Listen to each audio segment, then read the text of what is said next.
Tehran, Iran, June 27, 1981. The Abu Zar Mosque. Ali Khamenei is 41 years old. He is a rising star in the newly formed Islamic Republic, a cleric, a member of the Revolutionary Parliament. He stands at the front of the congregation answering questions. A young man, posing as a freelance journalist, approaches the wooden desk. He sets a tape recorder down, presses a button, and steps away into the crowd. 60 seconds pass. The machine begins to emit a high-pitched whistling sound. It explodes. Shrapnel tears through the air. The blast shatters the pulpit. It rips into Khamenei's right side. The trauma severs the nerves in his right arm, paralyzing it permanently. It shreds his vocal cords. He is rushed to the hospital, bleeding out. He survives. Barely. His voice is reduced to a soft, clinical rasp. His arm hangs useless. A message is later found inside the plastic and wire remains of the device. It reads, "A gift from the Furqan group." They wanted him dead. Instead, they immortalized him. The near-death experience doesn't end his career, it accelerates it. The man with the paralyzed arm will go on to become the undisputed supreme leader of a nation of 90 million people. He will build a shadow empire, fund regional proxy armies, and orchestrate a decades-long geopolitical Cold War. But how does a soft-spoken cleric from a one-room basement seize absolute control of the Middle East's most complex nation? July 17, 1939, Mashhad, Imperial State of Iran. Ali Khamenei is born into a crowded, austere household. His father, Javad, is an Iranian Azeri, a respected Shia cleric. The family is not wealthy. They possess no material trappings. They live in a modest, single-room house with a basement. They subsist on bread, dates, and raisins. Javad is a strict traditionalist. Ali's mother is well-educated, teaching her son Persian history, literature, and art. Khamenei is sharp, observant. He watches the shifting power dynamics of his country. The political architecture of Iran is rigid. In 1941, the Pahlavi dynasty installs a 21-year-old monarch, Mohammad Reza Pahlavi, the Shah. He rules with a strange, contradictory blend of Western liberalism and brutal authoritarianism. The Shah controls the wealth, he controls the military, and he controls the streets through Savak, a ruthless secret police force that oversees a massive system of surveillance, repression, and torture. Khamenei does not rebel violently. Not yet. He studies. In the mid-1950s, he trains under leading religious scholars in Mashhad. In 1957, he relocates to Qom. He begins studying under a radical, uncompromising cleric named leader Ruhollah Khomeini. Khomeini is a visionary. He believes the Shah's secular regime is a cancer. He demands total systemic overhaul. "The future belongs to the shadows," the underground clerics whisper. The Shah launches the White Revolution, a massive economic and social modernization program designed to westernize Iran and redistribute land. It threatens the traditional clerical power structures. Khamenei pushes back. Hard. He incites massive public protests. Hundreds of demonstrators are killed in the streets. The Shah, fearing Khomeini's growing influence, arrests him. In 1964, Khomeini is sent into exile, first to Turkey, then Iraq, and eventually France. Khamenei stays behind. He doesn't flee, he embeds himself. He returns to Mashhad.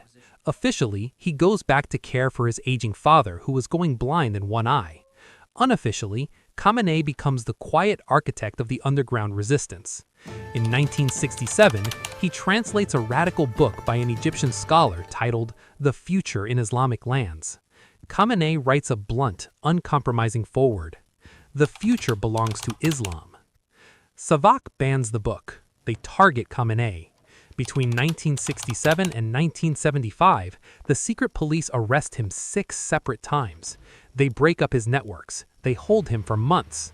In January 1975, Savak agents drag him to a black site prison in Tehran. He is kept in solitary confinement until August. His wife, Mansoure, and his children are not told where he is. He gives the interrogators nothing. He is patient. August 19, 1978, the Cinema Rex fire. Over 400 people are burned alive when the doors of a theater in Abadan are barricaded shut and set ablaze. The streets blame the Shah. The country fractures. January 16, 1979, the Shah's health is failing. The streets are burning. He boards an airplane and flees the country. The Pahlavi dynasty collapses in the matter of days. February 1, 1979, Ruhollah Khomeini lands at Mehrabad, Iran International Airport. After 14 years in exile, the supreme architect returns. The Islamic Republic is born. The transition is bloody. It is not a clean transfer of power. Throughout 1979, rival factions, Marxist hackers, moderate Democrats, old-school nationalists, fight for control of the vacuum. But Khomeini and his loyalists, including Khamenei, are methodical. They purge the old guard. They stack the Islamic Revolutionary Council. December 1979, Khomeini is named the first supreme leader. Khamenei is given a lethal, critical task. He is ordered to purge the Iranian military and security forces of anyone residually loyal to the Shah. He signs the papers. He clears the board. Then comes the bomb. June 1981. The Furqan group tries to assassinate him in the Abu Zar Mosque. The blast paralyzes his arm. It makes his voice a whisper, but it grants him the aura of a living martyr. The regime is bleeding leaders. On August 30, 1981, the newly elected president of Iran is assassinated by a bomb after just weeks in office. The country is in chaos. They need stability. October 2, 1981, Khamenei, his arm still healing, his voice barely audible, is on the ballot for president. He wins in a landslide. "We must rebuild," Khamenei whispers to his cabinet. For 8 years, Khamenei serves as president. The defining conflict of his tenure is a brutal 8-year war with neighboring Iraq, Saddam Hussein. He invades in September 1980, armed with advanced American weaponry. It is a meat grinder. Millions of dollars burn. Over 1 million people die. Chemical weapons are deployed. Khamenei visits the front lines. He oversees the military logistics. By 1988, Saddam Hussein realizes he cannot win a war of attrition against Iran's massive population. A ceasefire is signed. In 1985, Khamenei wins a second presidential term with 87% of the vote. He is powerful, but he is still second in command. June 3, 1989, Ruhollah Khomeini dies. He is nearly 90 years old. The regime panics. There is no clear succession plan. A long transition means weakness. The Assembly of Experts convenes in Tehran. They debate the future of the republic.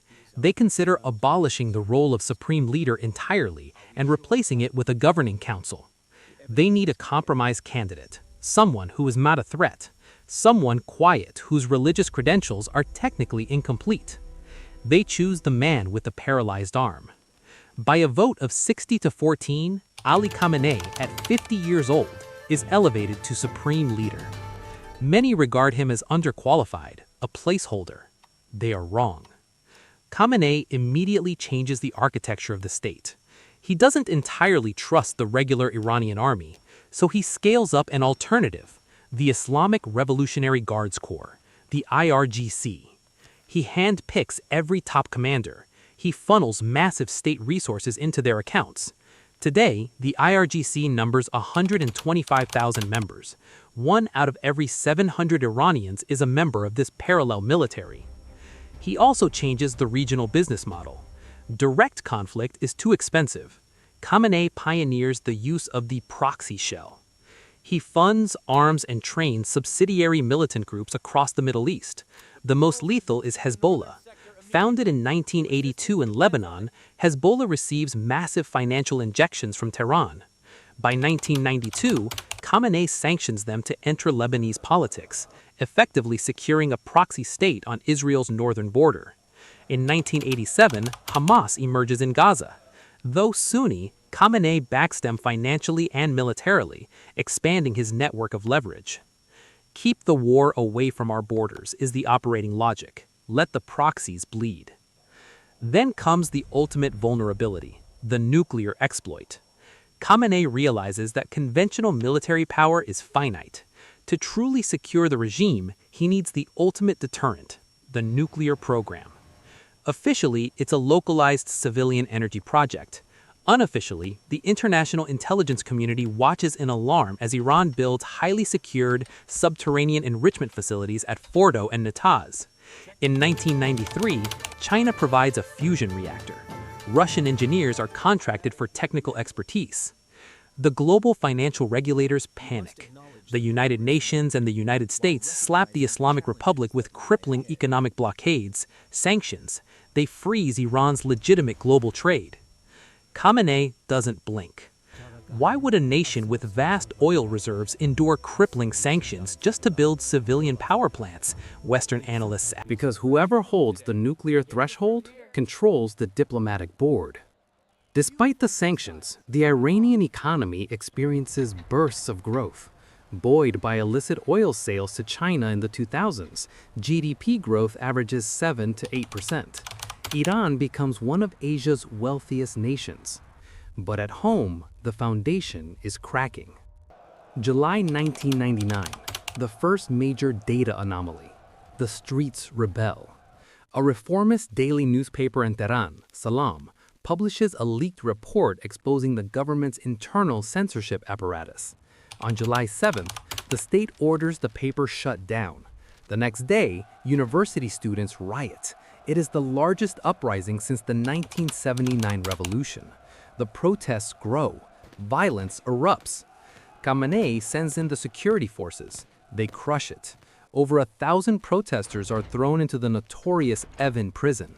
10 years later, 2009, the Green Movement. The regime holds its presidential elections.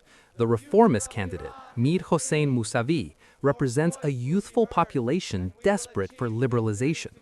When the votes are tallied, Khamenei's hardline incumbent, Mahmoud Ahmadinejad, wins with exactly 63% of the vote. It is a statistical anomaly. The public believes the count is rigged. Millions of Iranians take to the streets. The infrastructure of the capital is paralyzed. Khamenei does not negotiate. He orders a superficial 10% recount as a smokescreen, then shuts down the internet. He unleashes the IRGC. The crackdowns are brutal and absolute.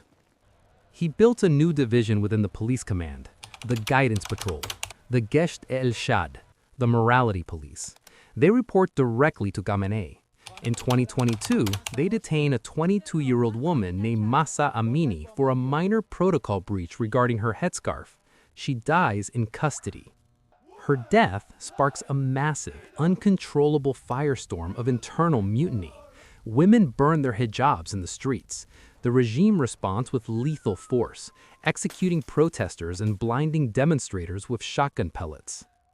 When the Arab Spring toppled governments across the Middle East in 2011, Khamenei watched autocrats fall in Egypt, Libya, and Tunisia. He vowed it would not happen in Tehran. He deployed his domestic security apparatus and even imported Hezbollah units from Lebanon to ensure the Iranian streets remain subdued. The methods are brutal, but clinically effective. The regime survives. But Khamenei's ultimate test doesn't come strictly from within. It comes from the shadow war abroad. For decades, Khamenei used his proxies, the Houthis in Yemen, Hezbollah in Lebanon, Hamas in Gaza, to harass Israeli and American assets. By early 2023, he feels untouchable. He has Russian supply lines, providing drones for the war in Ukraine. He has Chinese economic backing. Then, the proxy oversteps. October 7, 2023, Hamas launches a massive, kinetic raid across the Israeli border. It is a bloodbath. They kill nearly 1,200 people. They seize 251 hostages. The retaliation is biblical. Israel does not just sanction, they dismantle. They launch a systematic military-grade campaign against the Gaza Strip, reducing the enclave to ash. In response, Hezbollah fires rockets into northern Israel, and the Houthis disrupt global shipping lanes in the Red Sea. The shadow war goes loud. September 2024. Thousands of Hezbollah lieutenants are carrying analog encrypted pagers and walkie-talkies. They think they are secure. They aren't. Israeli intelligence had intercepted the supply chain months prior, implanting micro-explosives in the batteries. In a single coordinated moment, thousands of devices detonate across Lebanon. Hezbollah's leadership is physically blinded, maimed, or killed in a matter of seconds. The network is down, intelligence backchannels chatter. Israel follows up with surgical airstrikes on Beirut. The proxy network, the shield Khamenei spent 35 years building, is systematically vaporized. April, July, October. The unwritten rules of the Cold War are broken. Iran and Israel trade direct, kinetic missile strikes across the Middle East. Hundreds of ballistic missiles light up the night sky across the Middle East. Then comes the surgical strike. June 13, 2025. Israel, possessing overwhelming technological and aerial supremacy, launches a devastating, coordinated attack directly at the heart of Iran's military infrastructure. Precision strikes target advanced radar, Iranian core recruitment corps Genzil, and critical aerospace facilities. Ali Khamenei is forced into a secure, undisclosed location. He relays contingency plans for his succession. His life's work, a sprawling, untouchable regional proxy empire, is exposed to the sheer overwhelming technological supremacy of his adversaries. For over 35 years, Ali Khamenei has ruled the Islamic Republic. He took a volatile, post-revolutionary state and forged it into a disciplined, authoritarian fortress. He survived a bomb that destroyed his voice. He outlasted American presidents, outmaneuvered domestic reformers, and built a nuclear threshold state under the weight of the heaviest sanctions in human history. But the system he built requires total control. And in the modern geopolitical arena, total control is fragile. Today, the elderly supreme leader navigates the twilight of his reign. The proxy network is severely degraded. The economy, suffering from double-digit unemployment and rampant inflation, mirrors that of developing, impoverished nations despite sitting on an ocean of oil. The real question is no longer if Khamenei's regime can project power abroad, but what will rise from the intense pressure cooker of Iranian society when he is finally gone? Will the clerics rebuild their centralized machine, or will the younger generations finally break the system?